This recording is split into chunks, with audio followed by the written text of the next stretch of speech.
남성의학 영역에서 가장 흔한 증상은 조루입니다.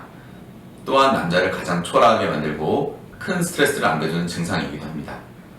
성관계 10번 중 5번 이상에서 2분 미만인 경우를 조루라고 정의하는데, 우리나라 평균 사정시간은 7분이기 때문에 일반적으로 5분 미만인 경우 조루라고 할 수 있습니다. 조루는 크게 3가지로 나눌 수 있는데, 첫째 민감성 조루, 둘째 발기 강직도가 떨어져서 생기는 2차성 조루, 셋째 기존에 민감성 조루가 있던 분이 발기력이 떨어지면서 조루가 더 심해지는 복합성 조루가 있습니다. 민감도 검사와 상담을 통해 이 중 어떤 타입인지 구분할 수 있는데, 검사 결과가 정상보다 민감한 경우, 민감한 부분을 정상 감각으로 만들 수 있는 방법은 수술밖에 없습니다. 여기서 다시 귀두만 민감한 경우, 음경 몸통이 민감한 경우, 양쪽 다 민감한 경우로 나눌 수 있는데, 이 중 음경 몸통은 정상이고 귀두만 민감한 경우가 70% 정도 됩니다. 이런 경우는 배부신경 차단술만 하면 되고, 그러다 보니 배부신경 차단술만으로 해결되는 조루가 가장 많기 때문에 조루 수술 이퀄 배부신경 차단술이라고 생각하시는 분들이 많습니다. 많은 경우는 그렇지만 배부신경 차단술만으로 해결되지 않는 경우도 20-30% 정도 됩니다.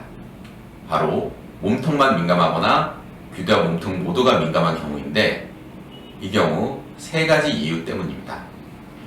첫째, 포경수술을 안 했거나, 둘째, 포경수술을 성인이 된 후에 했거나, 셋째, 함몰음경인데, 함몰음경이란 발기 전과 후의 길이차가 심한 경우, 즉 평상시에 음경이 쪼그라들어 있는 경우를 말합니다.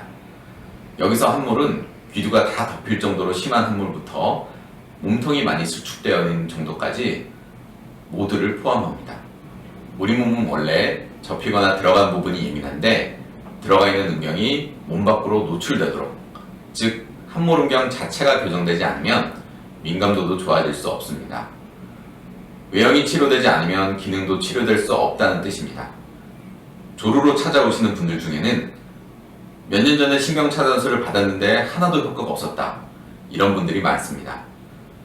그분들에게 민감도 검사를 해보면 귀두 민감도가 정상인 분들이 더 많습니다. 즉 신경차단술이 제대로 되었다는 얘기인데, 주로 앞서 말한 함몰음경인 경우입니다. 몸통이 예민한 분을 신경차단술로 귀두만을 둔하게 만들었으니 효과가 없는 겁니다. 애초에 신경차단술만으로는 효과를 볼 수 없는 경우였던 거죠. 그러니 수술은 잘 됐지만 효과가 없다는 아이러니한 상황이 만들어지는 겁니다. 남자의 발기 강직도는 일반적으로 35세에서 45세 사이에 떨어지기 시작하는데, 그러면 사정시간이 빨라지기 시작합니다.